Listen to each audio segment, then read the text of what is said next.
দূরদেশে বসবাসকারী বাংলাদেশিদের কথা বলছে ডিবিসি নিউজ। তাদের সুখ দুঃখ, হাসি কান্না, আশা নিরাশার কথা সবার সামনে তুলে আনতে আমাদের আয়োজন দূরদেশে সুখ দুঃখ।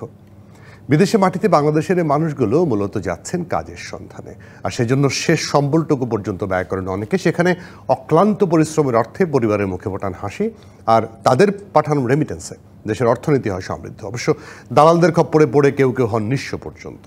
অন্যদিকে অনেক বাংলাদেশি নিজ গুণে দেশের নাম করছেন উজ্জ্বল। আমরা সেই সব মানুষের সবার কথাই বলবো এই আয়োজনে। আপনাদের সবাইকে আমন্ত্রণ জানাচ্ছি, আমি মজুমদার জুয়েল।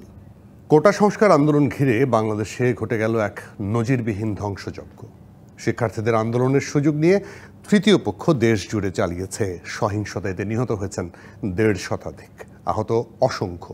এই আন্দোলনকে কেন্দ্র করে বিদেশের মাটিতেও একটি গোষ্ঠী মিছিল করে। এমন অভিযোগে সৌদি আরব, কাতার, আরব আমিরাত, মালয়েশিয়া সহ বিভিন্ন স্থানে গ্রেপ্তার বা আটক হন অনেকে।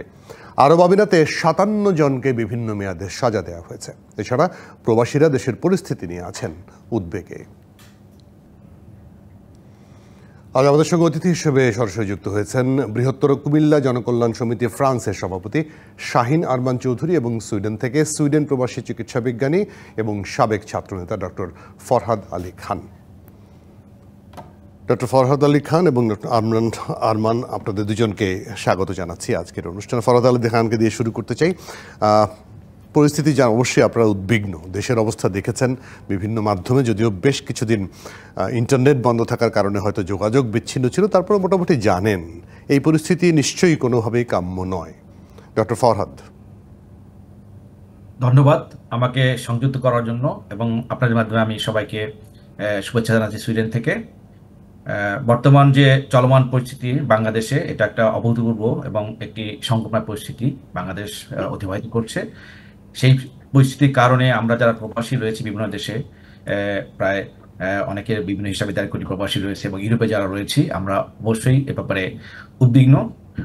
আপনারা জানেন যে বাংলাদেশে যে চলমান পরিস্থিতির কারণে ইতিমধ্যে বিভিন্ন দেশে বাঙালিদের মধ্যেও এক ধরনের বিভক্তি তৈরি হয়েছে, এবং এই পরিস্থিতির পুঁজি করে আপনি যেটা বললেন যে তৃতীয় পক্ষ সুযোগ নিচ্ছে, এক্ষেত্রেও সে ধরনের ঘটনা পরিলক্ষিত হচ্ছে যে প্রবাসে বিগত 15 বছর বাংলাদেশ আওয়ামী লীগ বা বর্তমান সরকারের উন্নয়নের যে ধারাবাহিকতা রয়েছে, সেক্ষেত্রে বিগত বছরগুলোতে প্রবাসে বাংলাদেশের ভাবমূর্তি উজ্জ্বল হয়েছিল। পাশাপাশি বাংলাদেশকে প্রবাসীরা অন্য চোখে দেখা শুরু করেছিল। আমরা যারা বিভিন্ন সেক্টরে জব করি বা বিভিন্ন সেক্টরে বা পেশা রয়েছি, আমাদের একটা গৌরবময় অধ্যায় সূচনা হয়েছিল বাংলাদেশের এই উন্নয়নের কারণে, পাশাপাশি বাংলাদেশের ভাবমূর্তি উজ্জ্বল হওয়ার কারণে। কিন্তু বিগত দিনের ঘটনাগুলির কারণে, বিশেষ করে ধ্বংসযজ্ঞ এবং হতাহতের ঘটনার কারণে আমি মনে করি যে বিদেশেও তার প্রতিক্রিয়া হচ্ছে। এবং পাশাপাশি যে আপনি বলেছেন বিভিন্ন দেশে মিছিল মিটিং হচ্ছে, বাঙালিদের মধ্যেও এক ধরনের বিভক্তি দেখা গিয়েছে। যারা একসময় বিগত বছরগুলোতে বাংলাদেশের সম্পর্কে ইতিবাচক কথা বলতেন, বিশেষ করে প্রবাসী বাঙালিরা, তারাও হয়তো অনেক সময় না বুঝে বা ঘটনাক্রমে বা উত্তেজনা বশবর্তী হয়ে বাংলাদেশ বিরোধী মতামত ব্যক্ত করছেন। পাশাপাশি বিদেশেও একটি গোষ্ঠী রয়েছে যারা সক্রিয়, যেমন তারা বিভিন্নভাবে মিছিল মিটিং করছে বা বাংলাদেশ বিরোধী বিভিন্ন রকম পদক্ষেপ নিচ্ছে, যেমন রেমিট্যান্স প্রবাহ বন্ধ করার ক্ষেত্রে তারা মানুষকে উৎসাহিত করছে, পদক্ষেপ নিচ্ছে, হুন্ডি ব্যবসার দিকে ঝুঁকে যাওয়ার চেষ্টা করছে। পাশাপাশি বিদেশের যে বিভিন্ন সংগঠনগুলো রয়েছে বা সরকার রয়েছে, সেখানে বিভিন্ন রকম নেতিবাচক প্রচারণা চালাচ্ছে। এগুলো বাংলাদেশের জন্য খুবই ক্ষতিকর। অন্যদিকে কিছু গোষ্ঠী রয়েছে যারা এখনো বাংলাদেশের উন্নয়নে বিশ্বাসী, বাংলাদেশকে সামনে এগিয়ে নেওয়ার জন্য একটি মাতৃভূমি থেকে দূরে থেকেও তারা দেশের ভাবমূর্তি উজ্জ্বল করতে চেষ্টা করছে। দুঃখজনকভাবে সত্য হলো যে কিছু লোক এটা একটা নিজের পায়ে কুড়াল মারার মতো অবস্থা, যে নিজের দেশের ক্ষতি করে রাষ্ট্রবিরোধী কাজ করে প্রবাসে দেশবিরোধী কাজ করে নিজেদেরকে দেশপ্রেমিক জাহির করার চেষ্টা করছে।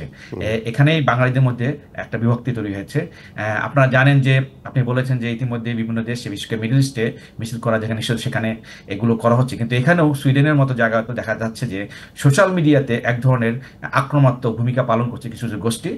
যদিও আইনগতভাবে এখানে অনেক সীমাবদ্ধতা রয়েছে, আপনি ইচ্ছা করলে যাকে যা ইচ্ছে বলতে পারবেন না। তারপর অনেকেই আইন ভঙ্গ করে অনেক আক্রমণাত্মক ভূমিকা পালন করছে। বাংলাদেশে রাষ্ট্রপতির কার্যক্রম, সামরিক অভ্যুত্থানের জন্য আহ্বান জানানো থেকে শুরু করে বিভিন্ন রকম নেতিবাচক গুজব, যত রকম গুজব আমি এই জায়গাটা সবই একটু আলোচনা আবার আসবো। আমি একটু শাহিন আরমান চৌধুরীর কাছ থেকে নিয়ে আসি, যেহেতু আপনি বললেনই যে ফেসবুক থেকে শুরু করে বিভিন্ন জায়গায় অপপ্রচার গুজব, সেটি ফ্রান্সে কিন্তু ব্যাপকভাবে, কারণ এই অপপ্রচার হতে হতে অনেকখানি মানে এমনভাবে বলা হয় যে এটিই সত্যি, এরকম ঘটনাগুলো ঘটে। কিন্তু আপনারা যারা ফ্রান্সে বিভিন্ন সংগঠন, রাজনৈতিক সংগঠন বা আওয়ামী লীগ সংশ্লিষ্ট সংগঠন করেন, তাদেরও তো বেশ কিছু ভূমিকা আছে দেশের ভাবমূর্তি উজ্জ্বল করার জন্য, এই গুজবকারীদের ঠেকানোর জন্য। কোনো উদ্যোগ কি আপনারা খেয়াল করেন? জি, ধন্যবাদ আপনাকে এবং সালাম এবং শুভেচ্ছা জানাচ্ছি আপনার চ্যানেলের দর্শকদেরকে এবং আমার সহ আলোচক প্রিয় ফরহাদ ভাইকে সহ দেশবাসী সবাইকে। উদ্বেগের কথা বললেন, তার আগে একটু ফরহাদ ভাই বলছিলেন চমৎকার ভাবে যে অনাকাঙ্ক্ষিত এই সংকটটি বাংলাদেশকে ভাবমূর্তি বা ইমেজ সংকটকে ফেলে দিয়েছে কিনা। নাম্বার 2, উনি বলেছেন যে বিভিন্ন গোষ্ঠী যারা স্বাধীনতা যুদ্ধেও এই বাংলাদেশটির বিপক্ষে ছিলেন এবং দীর্ঘ সময় ধরে সেই প্রক্রিয়ার মধ্যে থেকে বাংলাদেশকে পিছিয়ে নিয়ে ভিন্ন পথে ক্ষমতায় এসে স্বাধীনতার সেই স্বরূপকে মুছে ফেলার, মুক্তিযুদ্ধের চেতনাকে ধ্বংস করার চেষ্টা সেটা অব্যাহত আছে এবং আমার বিশ্বাস সেটা অনন্তকালই থাকবে। তো সেই লক্ষ্যে বা মুক্তিযুদ্ধের সপক্ষ শক্তি এবং মুক্তিযুদ্ধের নেতৃত্বকারী দল আওয়ামী লীগ ক্ষমতায় আছে, সুতরাং দেশবাসী এবং মুক্তিযুদ্ধের পক্ষের সকল শক্তি, সকল মানুষগুলো আশা করে এই সরকারের কাছ থেকে অনেক বেশি, যেটি খুব স্বাভাবিক একটি বিষয়। সেই লক্ষ্যে বাংলাদেশ আওয়ামী লীগ দীর্ঘদিন ক্ষমতায় থাকার প্রেক্ষিতে বাংলাদেশ আজকে অর্থনৈতিক, অবকাঠামোগত এবং তার ইমেজ আন্তর্জাতিক বিশ্বে যে পর্যায়ে নিয়ে এসছে, সেটা আমার চেয়ে আপনারাও কম জানেন না, বিশ্ববাসী জানে, আমিও জানি। তো সেই পক্ষে তো হঠাৎ করে একটি সাধারণ ছাত্রদের, আমাদের মেধাবী ছাত্রদের, আমাদের আগামীর প্রজন্ম, আগামীর ভবিষ্যৎ, যারাই আগামীর কাণ্ডারি হবেন এই দেশ জাতির, তাদের সেই সংগ্রামটিকে, সেই চাওয়াটাকে, সেই কোটা সংস্কার সাধারণ একটি আন্দোলনকে, যেখানে সরকারও সেখানে একমত পোষণ করেছে এবং সেটি একটা আইনের প্রক্রিয়ায় ছিল, সরকার তাদের পক্ষে কাজ করছিল, তার একটু সময় ধরে ধৈর্য ধরতে পারলো না এবং সেই রায়টি আসার আগেই তারা আন্দোলনে কেন নামলো, এই বিষয়গুলো কিন্তু জনমনে অনেক প্রশ্ন। এবং বাংলাদেশ আওয়ামী লীগের, ফ্রান্স আওয়ামী লীগ, যুবলীগ, ছাত্রলীগ মুহুর্মুহু তাদের বিভিন্ন প্রোগ্রাম থ্রো করছে, তারা রাজপথে আছে, তারা বিপ্লব মিছিল করছে এবং তারা সাধারণ মানুষের সাথে এই বার্তাগুলো দেওয়ার চেষ্টা করছে যে যেখানে সরকার এই কোটা আন্দোলনকারীদের সকল দাবি 18 সালে মেনে নিয়েছে, পরবর্তীতে মুক্তিযোদ্ধার সন্তানরা সেই আপিল করার ভিত্তিতে হাইকোর্ট বাতিল করলো, তার পরবর্তীতে সরকারই তাদের পক্ষে হয়ে সেটা আবার আপিল করলো। তো সেই জায়গায় সরকার কখনোই এই সাধারণ ছাত্রছাত্রীর বিপক্ষে ছিল না। কাজেই প্রশ্ন উঠেছে, এই ছাত্র আন্দোলনকে কারা এই রায়ের পূর্বেই মাঠে নামিয়ে দিল এবং এই ছাত্র আন্দোলনের পিছনে অন্য কি কি ভূমিকা কাজ করেছে এবং কাদের স্বার্থ, কোন তৃতীয় গোষ্ঠী এখানে ঢুকে পড়লো, সেখানে আরো আলোচনায় হচ্ছে। তাহলে তাদেরকে সুযোগ করার জন্য সরকার এবং বর্তমান দল আওয়ামী লীগ কতটুকু দায়ভার নিতে হবে? তারা কি বিষয়টা, তাদের আইন শৃঙ্খলা বাহিনী, ডিবি, পুলিশ, বিভিন্ন সংস্থা রয়েছে, তারা সরকারের সাথে কিভাবে কানেক্টেড ছিলেন? আরো আলোচনায় উঠে আসছে কর্মীদের মাঝে এবং সাধারণ মানুষের মাঝে, তাহলে ছাত্র আন্দোলনকে কি আরো আগে মাননীয় প্রধানমন্ত্রী একটি যে ভাষণটি দিয়েছেন সেটি আরেকটু আগে এসে ছাত্রদের সাথে কানেক্ট হওয়া যেত কিনা? তারপর আমাদের এই যে আইন শৃঙ্খলা বাহিনীর সর্বোচ্চ ভরসা, আমাদের স্বাধীনতার স্বরূপ, আমাদের সশস্ত্র সেনাবাহিনী, তারা যখন মাঠে নামলে তারাও কি আরেকটু আগে নেমে আমাদের এই ধ্বংসযজ্ঞটাকে ঠেকাতে পারতেন কিনা এবং আমাদের এই কোমলমতি, আমাদের এই তরুণ সমাজকে আমাদের মুক্তিযুদ্ধের পক্ষে রাখার সকল ভূমিকা কতটা রাখতে পেরেছেন সফলতার সাথে, সেটা কতটা বিলম্ব হয়ে দল এবং জাতি আজকে ইমেজ সংকটে আছে, সেটা আওয়ামী লীগের নানা শ্রেণীর পেশির নেতাদের মধ্যে কথা হচ্ছে। আর পক্ষান্তরে যারা সবসময় বিরোধিতা করে, বিরোধিতার জন্য বিরোধিতা করে, দেশ বিরোধী বিরোধিতা করে, ক্ষমতার পিছন দিয়ে আসার চেষ্টা করে, তারা তো স্বাভাবিকভাবে এই আন্দোলনকে টেক ওভার করবে এবং তাদেরকে একদম পরিষ্কার। শাহিন আরমান চৌধুরীর এই কথা সূত্র ধরেই ডক্টর ফরহাদ আলী খানের কাছ থেকেও আসবো মন্তব্য নেওয়ার জন্য। একটা ছোট্ট বিরতি নিয়ে আসি, আপনাদের সঙ্গে যুক্ত হচ্ছি। দর্শক, দূরদেশের সুখ দুঃখ থেকে নিচ্ছি ছোট্ট একটা বিরতি, সঙ্গে থাকবেন। দূরদেশের সুখ দুঃখ আয়োজনে আমন্ত্রণ আরও একবার, সঙ্গে আছি আমি মজুমদার জুয়েল। আজ আমাদের সঙ্গে অতিথি হিসেবে যুক্ত আছেন বৃহত্তর কুমিল্লা জনকল্যাণ সমিতি ফ্রান্সের সভাপতি শাহিন আরমান চৌধুরী এবং সুইডেন প্রবাসী চিকিৎসা বিজ্ঞানী ও সাবেক ছাত্রনেতা ডক্টর ফরহাদ আলী খান। দুজনকে আবারও স্বাগত। ডক্টর ফরহাদ আলী খান, ওই যেই কথাগুলো আসলে শাহিন আরমান চৌধুরী বলছেন, সেই সূত্র ধরে যদি বলি যে হ্যাঁ, এরকম ঘটনার একটা গোয়েন্দা তথ্য কি পাওয়া যায় নাই, সরকার কি পায় নাই? পাশাপাশি সরকার এই আন্দোলন দমন করতে গিয়ে যেভাবে পুলিশ গুলি করলো এবং মানুষ মারা গেল, আবার পুলিশ বলছে এখন সেটি সন্ত্রাসীদের গুলিতে মারা গেছে, কিন্তু এতগুলো প্রাণ, এটা কিন্তু ব্যাপক সমালোচনার সৃষ্টি হয়েছে। সাধারণ ছেলে মেয়ে থেকে শুরু করে সাধারণ মানুষ, এমনকি সাইলেন্ট আওয়ামী লীগের যারা সমর্থন করে, সেই আত্ম উপলব্ধিটুকু আওয়ামী লীগের কতটুকু আসা উচিত বলে আপনার মনে হয়? ধন্যবাদ। আমি আপনার সাথে সহমত ব্যক্ত করছি যে এতগুলো মৃত্যু, নিষ্পাপ অনেকেই যারা মৃত্যুবরণ করেছেন, এখানে সাধারণ ছাত্র, পুলিশ কিংবা এমনকি আওয়ামী লীগ নেতাকর্মী অনেকে এই সহিংসতায় মৃত্যুবরণ করেছেন। এটা অবশ্যই অত্যন্ত নিন্দনীয় এবং দুঃখজনক ব্যাপার। এবং আমি মনে করি যে আমরা যারা প্রবাসে বাংলাদেশের রাজনীতিতে যুক্ত রয়েছি, যেটা আর শাহিন ভাই বলেছেন যে সুইডেনের মতো জায়গাও এখানে যেমন জামাত, বিএনপি বা তাদের সংগঠন বা সাবেক ছাত্রদল বা শিবিরের নেতৃবৃন্দ প্রচারণা চালাচ্ছে, পাশাপাশি সুইডেনে আওয়ামী লীগ বা বঙ্গবন্ধু আদর্শের সৈনিকরাও প্রচারণা চালাচ্ছে। প্রত্যেকের কাছে একটা প্রশ্ন যে এত মৃত্যু কেন হলো এবং কিভাবে এটাকে অন্তত এটাকে যে কোনোভাবে হোক অ্যাভয়েড করা যেত, যে এই মৃত্যুটা অবশ্যই কাম্য নয়। এবং আওয়ামী লীগের নেতাকর্মীর মধ্যেও আলোচনা হচ্ছে, নিজেদের মধ্যে আলোচনা হচ্ছে যে এটাকে যদি হয়তো কোনোভাবে প্রতিহত করা যেত এবং অন্যভাবে সমস্যার সমাধান করা যেত, কিংবা যে টাইমিংয়ের ব্যাপারটা বললেন শাহিন ভাই, যে আমরা যদি ঠিক সময়ে যথাযথ পদক্ষেপ নেওয়া হতো, যদিও এটার এই ষড়যন্ত্র অনেক গভীরে পতিত, যেটা মনে হচ্ছে দিন দিন বের হচ্ছে। যে আমরা খবরে দেখছি যে 5-6 মাস ধরে প্রিপারেশন নেওয়া হচ্ছিল এবং বিভিন্নভাবে জঙ্গি গোষ্ঠী এখানে যোগদান করে যেভাবে জঙ্গি কায়দায় বাংলাদেশে ধ্বংসযজ্ঞ চালিয়েছিল, সেগুলো আসলে সাধারণ ছাত্ররা করতে পারে না, এটা অনেকেরই ধারণা। এবং এখানকার যারা আর্মি মাইন্ডের লোক রয়েছেন, বঙ্গবন্ধু আদর্শের সৈনিক রয়েছেন, পাশাপাশি সাধারণ যারা বাঙালি প্রবাসে থাকেন, তাদের মধ্যেই ধারণা হচ্ছে যে এটা শুধু সাধারণ ছাত্রদের একটা আন্দোলন নয়, এখানে অন্যান্য গোষ্ঠী সেটাকে পুঁজি করে এবং পরিকল্পিতভাবে ষড়যন্ত্রভাবে এগুলো করেছে।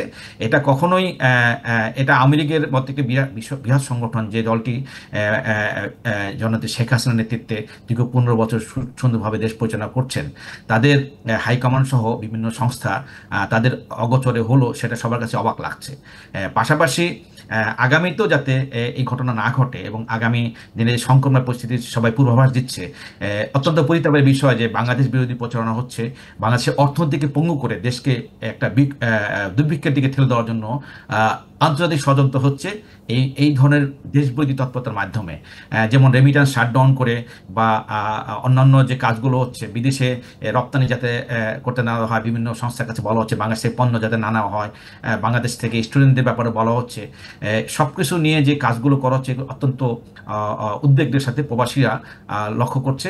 আমরা মনে করি যে বাংলাদেশ আওয়ামী লীগের একজন কর্মী হিসেবে আমিও বলবো যে এখানে আমরা যারা প্রবাসে, যারা মুক্তিযুদ্ধের চেতনার ধারণ করি, লালন করি এবং পালন করার চেষ্টা করি, আমরা মনে করি যে এখনই সময় এগুলোকে চুলচেরা বিশ্লেষণ করে সামনে এগিয়ে যাওয়া, তাহলে দেশের ভবিষ্যৎ অন্ধকার এবং বাংলাদেশ নিয়ে প্রবাসীরা চরমভাবে উদ্বিগ্ন। আমি একটু শাহিন আহমেদ চৌধুরীর কাছ থেকে নেব, কারণ হচ্ছে ওই যে জায়গাটা বারবার বলা হচ্ছে যে আগে সমাধান করা যেত কিনা।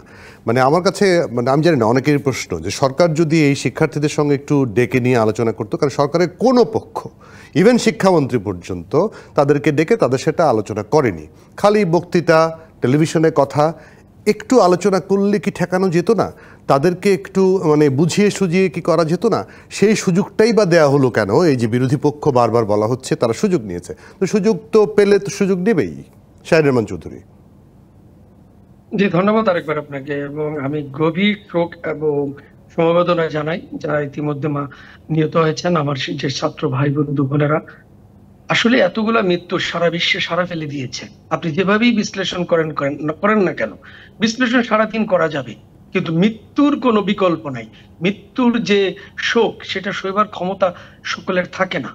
আজকে বিশ্ববাসী হতবাক, এমন একটি গণতান্ত্রিক রাষ্ট্রে, এমন একটি সভ্য সময়ে এমন একটি ঘটনা এরা ঘটাবে বা ঘটবে, আমরা এটাকে টেকেল করতে পারবো না, এটা আসলে ভাই খুবই দুঃখজনক।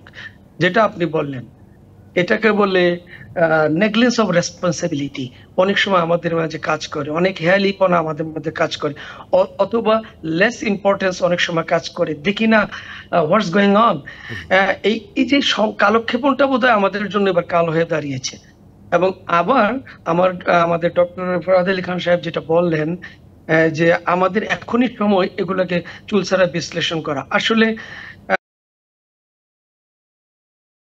কাজ করেছি যে আমাদের মাঝে কোনো শস্যের মাঝে ভূত আছে কিনা, সরকার প্রশাসন দলে ঘাপটি মারা মানুষজন আমাদের দলের মধ্যে ঢুকে পেরে এই কাজগুলো করছে কিনা সেটা দেখার এখনই সময়। নতুবা there is no way to solve this problem, it will come again and again. আজকে যতভাবে আমরা দেখি না কেন, আমি অবজার্ভ করেছি Europe, Middle East, everywhere Awami League ছাড়া বাকি রেস্ট বাংলাদেশ এবং বিরোধী দল তাদের ভিতরে, এবং আওয়ামী লীগের যে সাইলেন্ট আপনি যে পোর্শনটা বললেন, তারা বেশ সংবেদনশীল এই ঘটনার উপরে, মানে দুঃখে ভারাক্রান্ত, এবং মানুষের মাঝে একটা আতঙ্ক, একটা অবিশ্বাস, একটি মানে অচেনা রূপ বাংলাদেশের, এটা কেমন করে যেন তাদের মাঝে একটা কি বলবো আমি, তারা আচ্ছন্ন, এগুলাতে তারা ভীত, তারা সংকীর্ণ, তারা উদ্বিগ্ন দেশ জাতি এবং তাদের বাবা মা ভাই বোন সবার জন্য, সবার আগে পরিবার, সবার আগে আপনজন। এই নিয়ে আলোচনা হচ্ছে দীর্ঘ। তো আমরা বিশ্বাস করি, আমি ফরহাদ আলী ভাইয়ের সাথে একমত পোষণ করি, এক্ষুনি দল, প্রশাসন, দেশ, এই তিনটার সাথে আমাদের একেবারে চুলচারা বিশ্লেষণ করে আমাদের সামনে এগোতে হবে। এবং যে রেমিটেন্সের কথা বারবার উঠে আসছে, রেমিটেন্স শাটডাউন করলে ভাই, আমরা আজকে বাংলাদেশের যে কয়টি সেক্টর আছে যেটাকে বাংলাদেশের ডেভেলপমেন্ট করার জন্য বাংলাদেশ গত 20-25-50 বছর যে ডেভেলপমেন্টে দাঁড়িয়েছে, তার মূল স্তম্ভই হচ্ছে রেমিটেন্স, গার্মেন্টস এবং সাম আদার্স 2-3 পার্টস। এখন যদি মেইন পোর্শন গুলাতে আঘাত আসে, সেখানে যদি ডিভাইডেড হয়ে যায়, তাহলে তো ভাই আপনার বাংলাদেশের অগ্রগতি উন্নতি অব্যাহত গতিতে করা ভেরি ডিফিকাল্ট হবে এই অর্থনৈতিক বাজারে, কারণ এখানেই তো বিশ্ব ইকোনমিক্যাল ক্রাইসিসে আছে। Then you gaining the another crisis, political crisis, economical crisis, আপনার remittance crisis, how you can handle all of this. এবং আমাদের ভূ রাজনীতি আছে, ভূ অর্থনীতি আছে, আমাদের দেশের মধ্যে আমাদের রাজনৈতিক তীব্র সংকট আছে, সব মিলিয়ে তো আমরা এগিয়ে যাচ্ছি। কিন্তু আমাদের বুঝাতে হবে, আমাদের সরকারকেও বুঝাতে হবে, আমাদের দলকেও এখন ব্যাপক ভূমিকা রাখতে হবে। আপনি দেখেন স্বাধীনতার পর আজকে 52-54 বছরেও আমরা সেই 33-38% ভোটের মধ্যে আওয়ামী লীগরা বা এই সরকারি দল বা যারা আজকে ক্ষমতা আছেন তারা রয়ে গেলেন। কেন?